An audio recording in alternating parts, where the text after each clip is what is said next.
So you finally become an expert trader. You've been racking up money like crazy, but you want to make a lot more money faster now that you've perfected your trading methods. Well, one of the best things you could do is actually putting your account on margin. What it means to put your account on margin is basically it allows you to contact your brokerage and ask them, well, basically get pre-approved, and they'll approve you pretty much no matter what. As long as you have a minimum of $2,000 in your account, they will allow you to borrow money for them, typically with a little bit of an interest charge of about, I could usually see anywhere between 8 and 12%, which is, yes, a pretty high number to charge. Considering just to cover your costs, that means you have to make at least a 6% gain on your stock. But everything after that is pretty much gravy, and you're going to account can grow so much faster this way. However, of course, if it can grow faster, likewise and counterclockwise, it could also go downhill way faster too. And sometimes, in the worst cases, you can even owe money. Now, typically before that happens, you'll get a margin call. And even so, usually your brokerage will actually force you to sell your shares just to cover those costs. So that way you don't have to owe money, or at least before it gets to that point. So that's pretty much what margin is.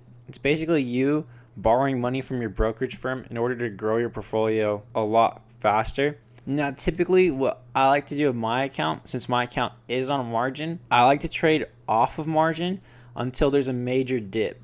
So usually no matter what, there's a dip every 4 years, or a major dip every, I don't know, I typically see between 20 and 50 years. And when those times happens and I take a big hit to my portfolio and it's kind of unexpected, then I like to have my margin power purchasing those shares that I currently already own, since I bought them for a reason. And I'll wait for things to settle out. So I'll usually wait till either I'm down, I don't know, we'll say 60% on a particular stock, and then I'll double down and put more money into it. But that's just me, and that's only in times of crisis.